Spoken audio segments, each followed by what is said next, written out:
All right, let's dive deep into 90s cinema. We're taking a close look at Johnny Depp and his journey from, well, teen heartthrob to a genuine cultural icon. Sounds like fun. And, he really redefined what it meant to be a leading man back then. Interesting. Yeah, so picture this. It's the 90s, grunge music is everywhere, ripped jeans are the go-to look, and everyone's kind of craving something real, something authentic. Like a break from the typical Hollywood glitz. Exactly. And that's right when Johnny Depp enters the scene and offers, well, something completely different. Yeah, I can see that. What's fascinating is how Depp's rise kind of mirrored a shift happening in Hollywood at the same time. Oh, how so? We had these independent films gaining traction and, like you said, a real hunger for authenticity. The traditional super polished leading man was starting to feel, honestly, a bit stale. Right. Like audiences wanted characters with depth, flaws, a little bit of an edge. Exactly. And Depp, even early in his career, showed he was willing to take on those roles. Think back to 21 Jump Street. Oh, the teen cop show. Yeah. But even then, Depp brought a certain depth to his character, Officer Tom Hansen. He wasn't just playing the typical handsome cop. There was a sense of inner conflict there, a brooding intensity that hinted at the complexity he'd bring to his later roles. It's interesting how that early experience on 21 Jump Street might have set the stage for his later success. It's almost like he was learning to subvert expectations right from the start. Absolutely. He wasn't content to just coast on his looks. He wanted to explore those more nuanced, unconventional characters, even within the limits of a teen drama. And that willingness to challenge himself, to take those risks, well, that would ultimately define his career. It allowed him to break free from that teen idol mold and become the unique, multifaceted artist we know today. And then Cry Baby came along. Talk about embracing the offbeat. A rockabilly musical directed by John Waters, the king of camp. That was a statement, choosing a project so outside the mainstream. Oh, it absolutely was. Cry Baby really solidified Depp's image as someone who wasn't afraid to be different, to align himself with filmmakers who were pushing the boundaries of taste and convention. It was a clear signal to Hollywood that he wouldn't be pigeonholed. Yeah, it's like he was drawn to projects that had an edge, a little bite to them, not afraid to be part of something that might challenge or even offend some viewers. Exactly. That fearlessness is what made him so exciting to watch. He wasn't playing it safe, and that risk-taking often paid off. Cry Baby may not have been a huge commercial success, but it helped solidify his reputation as an actor who wasn't afraid to embrace the unconventional. And it paved the way for his work with some of the most visionary directors of our time. Speaking of which, let's talk about those collaborations, especially with Tim Burton. It feels like their partnership really captured the essence of what Depp was all about. This blend of darkness, whimsy, and emotional depth. Oh, absolutely. Their first film together, Edward Scissorhands, is a perfect example. It wasn't just a quirky fantasy. It was a visually stunning and emotionally resonant exploration of what it means to be an outsider. Just think about Depp's performance as Edward. The scissor hands, the pale skin, the innocent eyes. He embodied that character so completely. It went beyond acting. It was a physical and emotional transformation. And the story itself was so poignant. Not your typical Hollywood fairy tale. It was about acceptance, about finding beauty in the unconventional. It's no wonder it became such a cult classic. And it wasn't just the performance. Burton's visual style, with its gothic influences and that dreamlike quality, perfectly complemented Depp's ethereal presence. They created a world that was both fantastical and grounded in real emotions.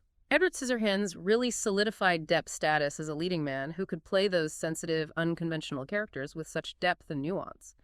It wasn't about muscles and bravado. It was about conveying emotion, often without even speaking. You're so right, and their collaboration didn't stop there. Ed Wood, their tribute to the so-called worst director of all time, showcased Depp's ability to find the humanity in even the most eccentric characters. Depp's Ed Wood was full of life and enthusiasm even amidst failure, and that really endeared him to audiences. Yeah, it seems like he had a knack for portraying these lovable misfits, the characters who were a little offbeat but ultimately had good hearts. That's a great observation. And then there's Sleepy Hollow, their gothic reimagining of the classic Washington Irving tale. Depp's portrayal of Ichabod Crane, the nervous, bookish constable, brought a whole new dimension to the character. Oh, yeah, he had that mix of awkward charm and genuine terror that was just perfect. Exactly. And again, Burton's visual style, full of atmospheric cinematography and creepy special effects, amplified the impact of Depp's performance. They were a true creative force together, pushing the boundaries of storytelling and captivating audiences with their unique vision. But Depp's collaborations weren't limited to the fantastical world of Tim Burton, right? He also worked with directors like Jim Jarmusch, known for his independent art house films. Their black and white Western Dead Man was a completely different experience. Oh, Dead Man was like a fever dream. It was this surreal, symbolic journey that defied the conventions of the Western genre.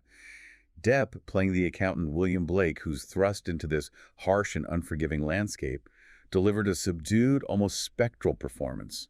It was a far cry from his more flamboyant roles, but it showcased his incredible range and willingness to experiment. It's amazing how he could go from playing a character like Edward Scissorhands to a role like William Blake and make both feel so authentic. It's like he had this ability to completely disappear into his characters. He truly did, and that versatility is what made him such a captivating actor. He wasn't afraid to take on roles that challenged him, that pushed him outside his comfort zone. And then there's Fear and Loathing in Las Vegas, his collaboration with Terry Gilliam, another director known for his surreal and visually arresting films. Ugh, Fear and Loathing. It was pure, unadulterated Depp. His performance as Raoul Duke, the drug-addled journalist, was a whirlwind of manic energy and dark humor. He completely immersed himself in the role, capturing Hunter S. Thompson's wild spirit and subversive wit. You know, there's this famous anecdote about a screening at a film festival where the crowd went wild, practically rioting during the film. It was like Depp's performance blurred the lines between actor and character, and that energy was contagious. That intensity, that blurring of lines, is a hallmark of what's called method acting. And Depp is considered a pioneer of this approach. He wasn't afraid to go deep, to truly inhabit those unconventional roles, and his commitment paved the way for other actors to take risks and push the boundaries of performance. It's fascinating to see how Depp, even in those early collaborations, was already shaping the landscape of acting. He wasn't just playing roles, he was creating experiences, and that had a profound impact both on screen and off. Absolutely. He was challenging the very definition of what it meant to be a leading man in Hollywood. He wasn't following a formula, he was forging his own path. And it was a path paved with originality, audacity, and a deep commitment to his craft. And it wasn't just his acting. He also had a passion for music, collaborating with artists like Alice Cooper and Joe Perry. It's like his creativity couldn't be contained to just one form of expression. That multifaceted approach was unusual for actors in the 90s. Most stuck to their lane, but Depp was different. He was a true artist, always seeking new ways to express himself and connect with audiences. And speaking of connecting with audiences, let's dive into one of his most iconic roles, Captain Jack Sparrow in Pirates of the Caribbean. It's a perfect example of how Depp could take a potentially stereotypical character and infuse it with his own unique brand of quirky charm and offbeat humor. It's a role that cemented his status as a global superstar. But what's interesting is that even in a blockbuster film like Pirates, you can see echoes of those characters he played in the 90s, those lovable rogues with a heart of gold. You're absolutely right. Captain Jack Sparrow, with his flamboyant swagger and unpredictable nature, is a direct descendant of those characters Depp embraced early in his career. He took those qualities that made him a cult icon and amplified them on a grand scale, proving that you could be both commercially successful and artistically true to yourself. That's inspiring, really. He didn't compromise his vision to achieve mainstream success. He brought his vision to the mainstream and made it work. Exactly. And that's a testament to his talent and his unwavering commitment to staying true to his artistic instincts. But let's step back for a moment, talk about a film that often gets overlooked when discussing Depp's career, Don Juan DeMarco. Oh, I loved that one. He played a character who believed he was Don Juan, the legendary lover. It was a romantic comedy, but it also had this beautiful exploration of identity and the power of believing in your own story. You know, what's unique about Don Juan DeMarco is how it approaches the themes of love and identity. It's not just a light-hearted rom-com. It delves into the complexities of self-perception and the transformative power of embracing your own narrative. And Depp's performance was so charming and heartfelt. He brought a real vulnerability to the character, which made him both endearing and believable. It's another example of his ability to find the emotional core of a character, even in a more lighthearted film. Absolutely. And it highlights his willingness to explore different genres and stretch himself as an actor. He wasn't afraid to be funny, to be romantic, to be vulnerable. He embraced it all. Which brings us back to this idea of Depp as a cultural force. He wasn't just an actor. He was an icon who reflected and influenced the changing landscape of the 90s. His embrace of individuality, his willingness to be different, resonated with a generation that was craving authenticity. And his impact went beyond the screen. His musical collaborations, his fashion choices, his overall persona, all contributed to this image of the cool outsider, the artist who dared to be different. So, as we move into the next part of our deep dive, it's worth considering this. How did Depp's 90s persona, his embrace of individuality, pave the way for other artists to embrace their own uniqueness, not just in Hollywood, but across different creative fields? It's a question that speaks to the lasting power of his influence, and one we'll explore further as we continue our journey through his fascinating career. You know, it's funny, we were just talking about that cool outsider image. Yeah. And how Depp's embrace of individuality resonated in the 90s. Right. It wasn't just the roles he chose, it was everything, his whole persona. Yeah, his fashion, the music he was into, even how he carried himself off screen. Exactly. That all contributed to this image of, well, the artist who dared to be himself. Oh, and speaking of, you know what I read somewhere? Like that. His inspiration for Captain Jack Sparrow, it actually came from Keith Richards. Wow, really? The Rolling Stones guitarist. Yeah, think about it. That swagger, that unpredictability, even a little bit of pirate in him, right? You know what? That makes perfect sense. It's a fantastic example of how Depp drew inspiration from unexpected places. Totally. He wasn't afraid to break the mold, mix things up that you wouldn't expect, and that's what made his characters so unique. And memorable. Makes you wonder how many other artists were inspired by that. Not just in Hollywood, but across all creative fields. Did his success give others permission, to be themselves? To embrace their quirks, their individuality, that's a really interesting question. It speaks to the impact of artists like that, the ones who challenge the rules. They don't just create art, they create space for others to be creative too, Yeah. to express themselves authentically. And speaking of pushing boundaries, let's talk about Fear and Loathing in Las Vegas. Oh yeah. That film took Depp's unconventional side to a whole new level. It wasn't just an adaptation, it was a full-on psychedelic experience. And Fear and Loathing perfectly shows how Depp could completely lose himself in a role. Right, blur the lines between actor and character. His Raoul Duke, that drug-addled journalist, was just brilliant. Manic energy, dark humor, and a total willingness to go right to the edge. We were talking about method acting earlier, Oh yeah, and I can't think of a better example. he didn't just play Duke, he became him. Embracing those excesses, Yeah. pushing his performance to the limit. And the whole film, directed by Terry Gilliam, it was a wild ride. A psychedelic trip right through the heart of American excess. Visually stunning, unconventional story, and totally subversive. Oh, absolutely. It's interesting how Depp seemed drawn to those directors. The ones who were willing to challenge norms. Like Burton, Jarmusch, Gilliam, they all had that unique vision, and Depp was perfect for bringing it to life. Absolutely. Kindred spirits, artists who weren't afraid to go to those dark places, explore the complicated parts of being human. And Depp could transform himself like a chameleon. He was the ideal collaborator, Right. bringing their visions to life with those fearless performances. It's like he had this instinct for finding the humanity in unconventional characters, even with all the chaos and darkness. You know, think about Black Mass. His performance as Whitey Bulger. Chilling. Yeah. Brilliant.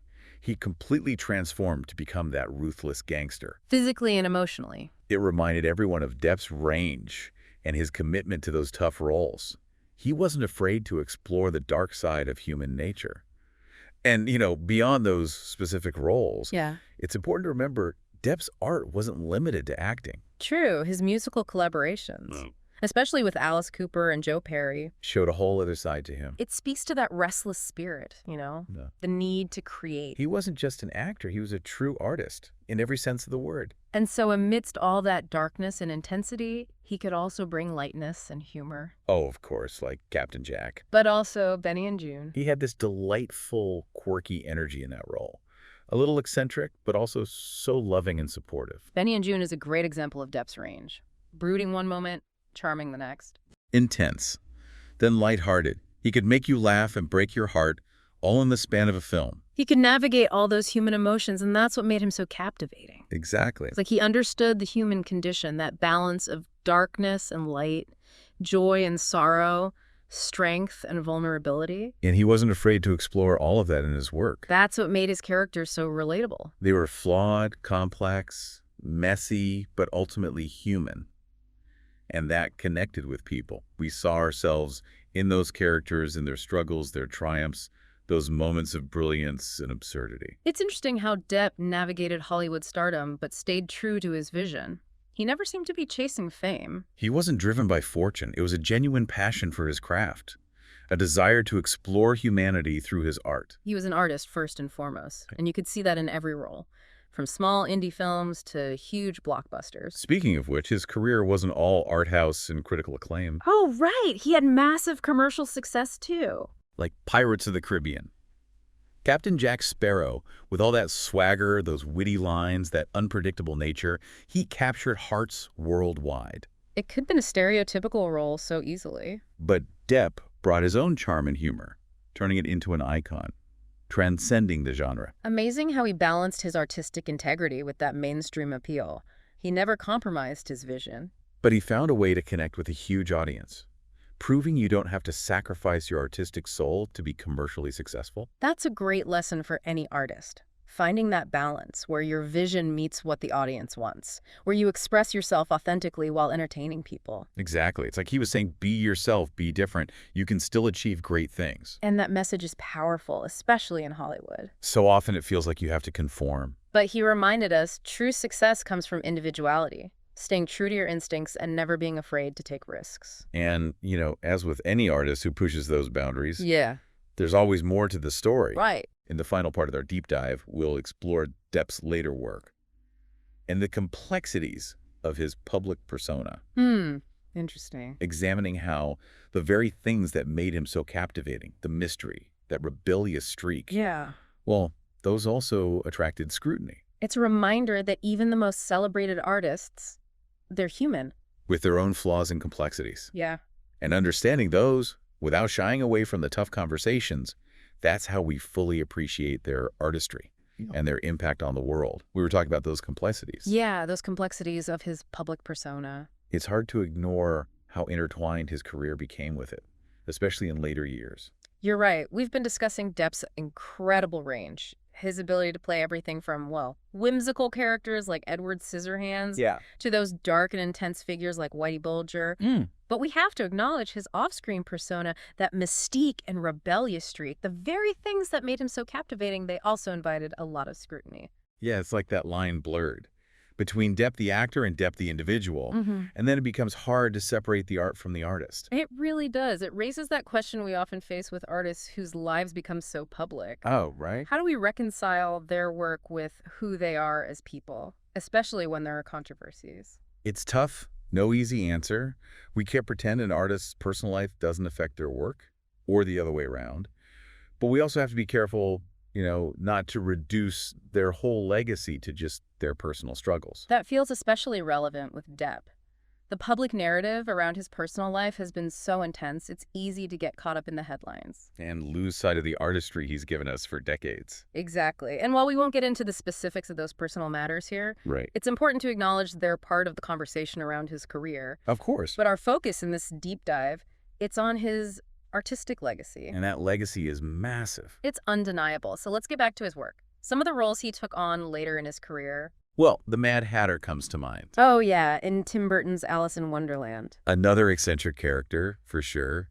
But Depp brought a vulnerability to it, a kind of pathos that surprised a lot of people. It's like he took a character that could have been totally wacky, over the top, Right. and he gave it this real emotional depth. He could find the humanity even in those fantastical characters, something he consistently excelled at. And Black Mass. We can't forget about Whitey Bulger. Chilling performance. Brilliant. He transformed himself completely. Physically, emotionally, to embody that ruthless gangster. Yeah. A reminder of Depp's incredible range, his commitment to those challenging roles. He wasn't afraid to look at that darker side of human nature. And beyond those specific roles, it's important to remember that Depp's artistic expression, it wasn't just acting. True, his music. Those collaborations, especially with Alice Cooper, Joe Perry, It showed a whole other side of his creativity. speaks to his restless spirit, right? That need to create. He's not just an actor. He's a true artist, in the broadest sense. So we're reaching the end of our deep dive into Johnny Depp's career. What do you think is the biggest takeaway for our listeners? I think it's this. Johnny Depp, despite all the controversies, he's a singular talent. Someone who has left a mark on cinema that we can't forget. He challenged conventions, embraced being unconventional, and inspired so many artists to be themselves. He showed us that it's okay to be different, to embrace those things that make us unique, and to take risks in our creative pursuits. And his career, it's a powerful reminder that art is often messy, complicated, deeply personal. The most compelling artists, they're often the ones who dare to be different, to challenge how we see things and make us feel something, even if it's uncomfortable. His work has entertained us, challenged us, made us think, and that's a legacy that'll stick around, be discussed, and debated for a long time. It will. And as we wrap up, it's worth asking ourselves, how will his legacy actually evolve? Will he be remembered for the iconic roles? Or will his personal life overshadow everything else? I guess time will tell. It will, but one thing's for sure, Johnny Depp's impact on cinema, on our culture, it's undeniable. He's given us a body of work that entertains, makes us think, and that's something worth celebrating. Thanks for joining us for this deep dive into Johnny Depp's fascinating career.